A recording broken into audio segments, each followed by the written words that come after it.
Lindsay here. How the heck are ya? So I've got a secret. I have been sitting on a video idea for about 10 years. It's not my last video idea, but it is one that's way long overdue, and I thought I would do a live stream tonight to talk about it. Today is October 18th, 2024.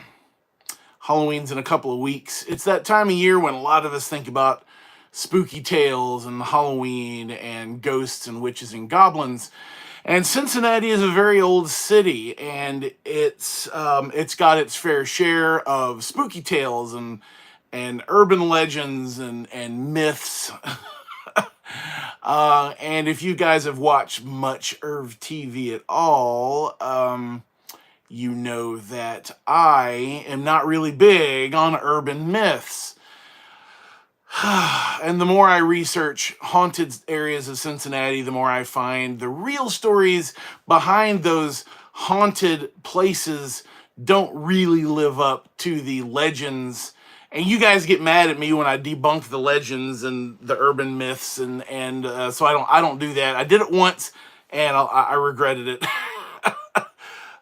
So let me tell you about a genuinely haunted place that is not on. It's not on anybody's map. If you look up a map of haunted Cincinnati area places, you'll find like places like Bobby Mackey's. You'll find various graveyards. You'll find a lot of stuff downtown around Washington Park. You'll hear stuff about the music hall downtown or stuff like that. I've done videos about graveyards that were appropriated later, and they built schools or something else on top of an old graveyard. Those exist. But this building, it's the one last building of its kind that is actually still being used. And because it actually has I believe it still has a viable business in it, and they've been at this location for several decades. I'm not going to say who they are or what it is today. However, I'll tell you it is the Covington or Kenton County Tuberculosis Sanatorium. And you guys can correct me if I'm wrong, but I think all the rest of these old tuberculosis hospitals have either been torn down, like the one out here at Dunham Park on the west side of Cincinnati, or they've been just abandoned to ruin, or there's one that's been converted to a haunted house. I've been there. You've been there. I believe it's called Waverly Hills. It's not tuberculosis. I believe it's just an old sanatorium, mental hospital. All these hospitals got abandoned 60s in the 1960s and 1970s, and they were kind of left to rot. And they're very spooky. And there's one that was used by it's being used. So I'm not going to tell you where it's at. It's easy to look up. All you guys, if you're that curious, you look it up. You can find out where it's at. Not sure they'd appreciate me giving it away because it's not abandoned. See, that's the catch. This place has been kept up. It's still running, and it's being kept clean. The walls are not peeling. The roof is not. I'll tell you about that in a minute. It's being kept up, and it's because of the place that owns it now, that it's not caving in on itself. It is the last place of its kind that is not caving in. Okay, it's not abandoned. So the Kenton, when I look it up, it's referred to as the Covington-Kenton County Tuberculosis Sanatorium. It's just across the river, down the freeway just a bit, and it's in that northern Kentucky area down there. Um, I worked there for about a month, about 10 years ago. Um, and while I worked there, I kind of fell in love with the building.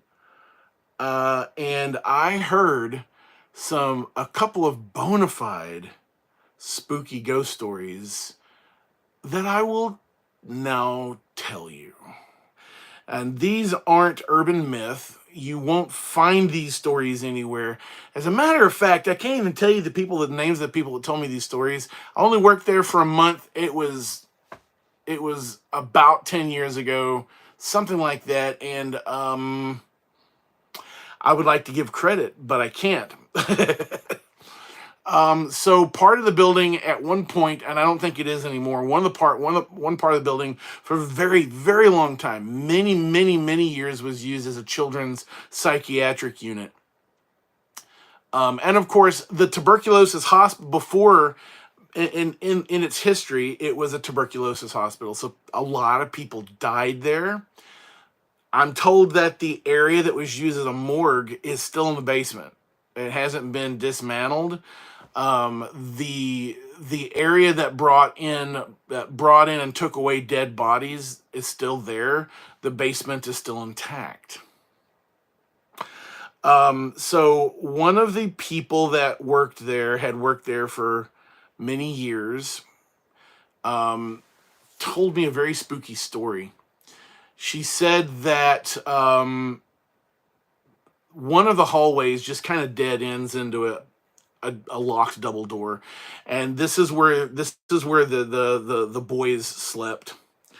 And they're single rooms with a bed and a chair and a little table. They're very simple. And when she first started working, this person first started working there, she said that one of the boys woke up one morning and came out and said, "Where's little old man?" And she was like, "Little old man?" He goes, "Yeah, there was a very nice little old man came in last night to check on me and make sure that I was settled down, and he, evidently had lectured the young man about the importance of following the rules and doing what's right and paying attention to your elders, and the traditional stuff that somebody would have told a child or a teenager." And she goes, "There's no little old man that works here. You must be mistaken." No, there's a little old man. She said she heard this story repeatedly over and over in the years that she worked there. She said the children that came to her did not know each other, because kids were only in there for about a week.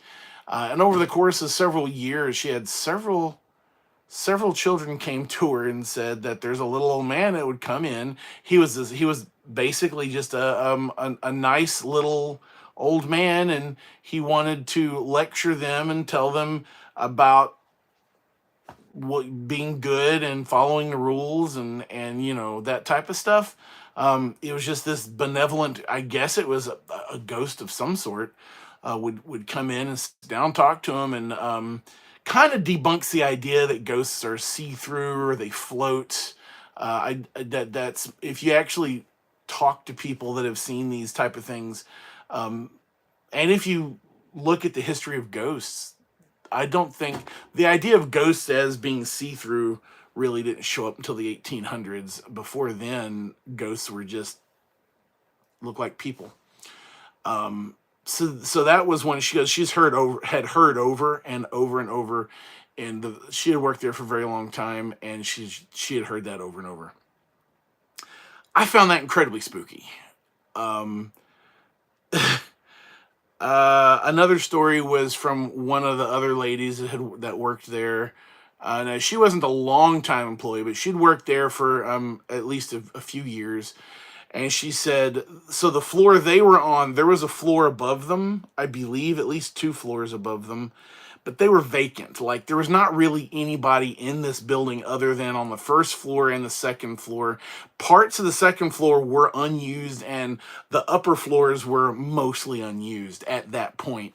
But they were still kept nice. They were kept neat and clean. And that during the day they were occasionally used.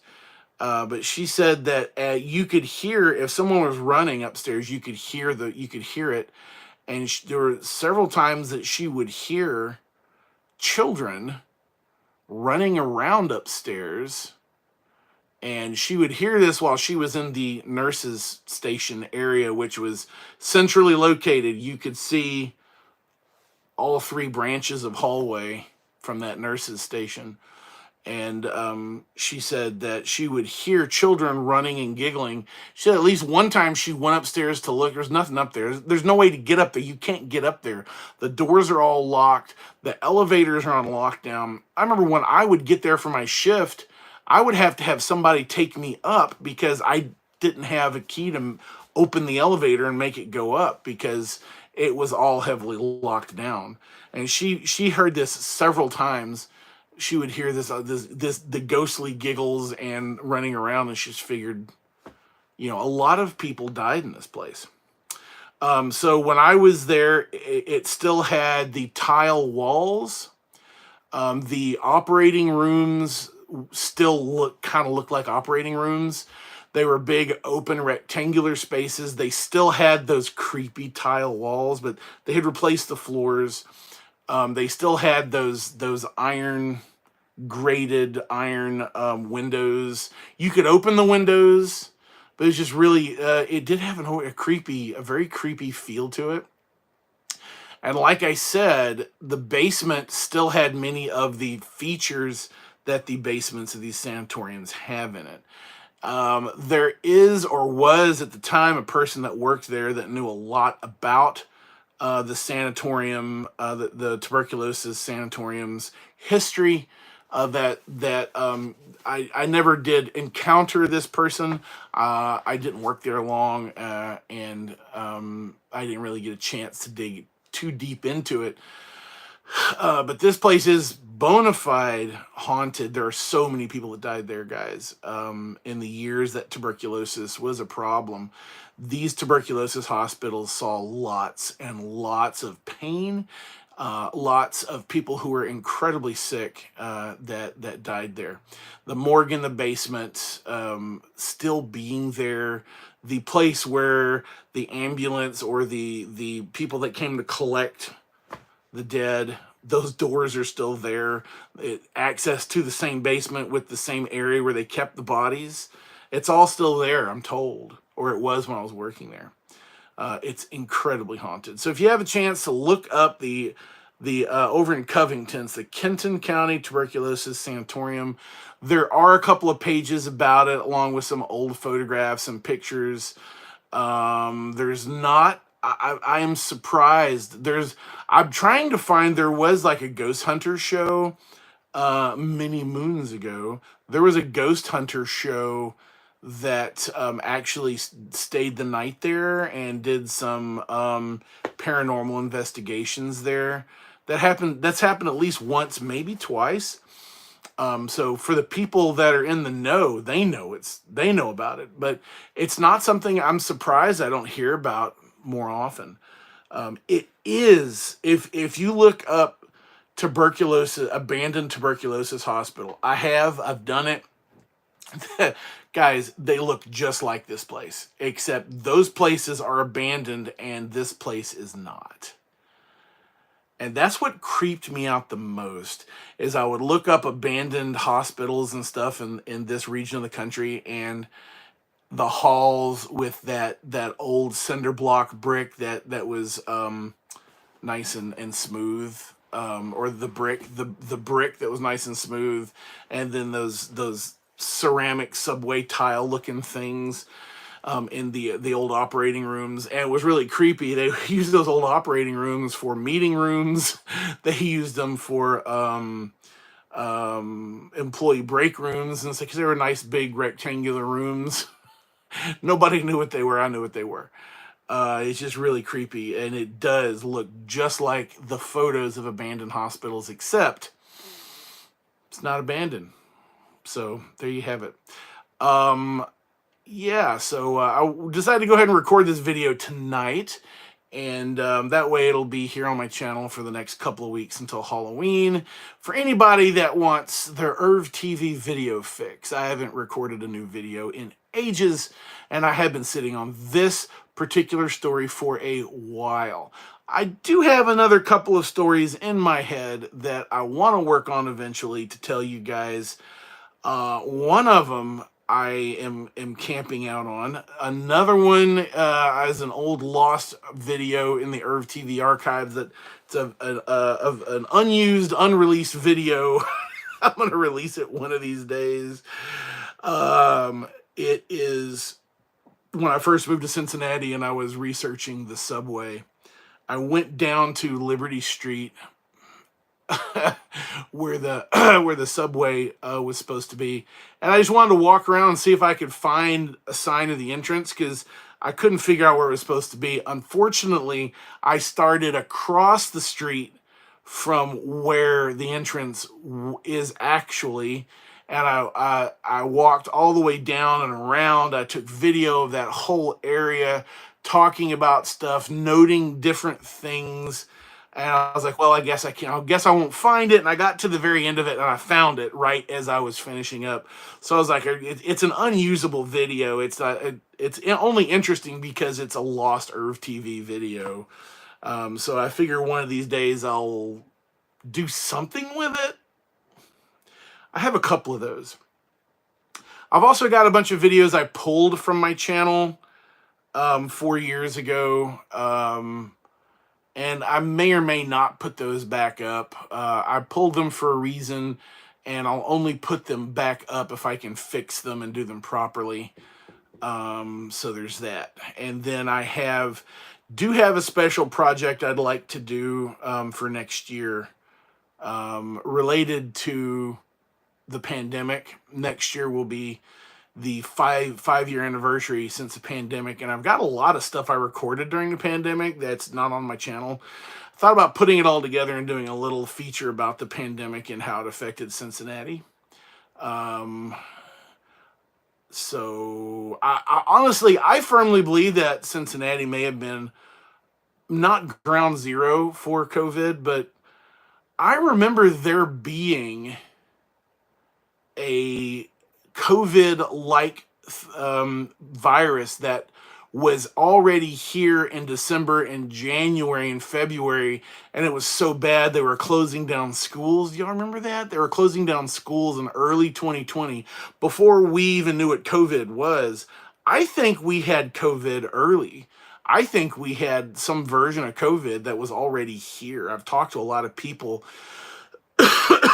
So I want to do a video about Cincinnati and COVID. I'm do more research. I've got a lot of video that I recorded that I just didn't use. That I'm going to do a COVID video too. So anyway, there will be videos here and there occasionally, but nothing like the old days. I work full time, and I have a part-time gig where I occasionally work 6 days a week, and I don't have the time I once had when I was just after college when I first moved to Cincinnati. And Evan is doing well. For those of you that have watched my videos, you remember Evan, my little squirt of a son. He is not a little squirt of a son. He's now 19, and he joined the Army. And he just started basic training. Poor kid. So anyway, in the Army now. All right, guys. I appreciate it. I don't expect a lot of people to be watching this right now. And my wife just walked in the front door, so I'm going to go. I'll see you on the next video. How do I end this? How do I end it? Hit the X. And end. There we go.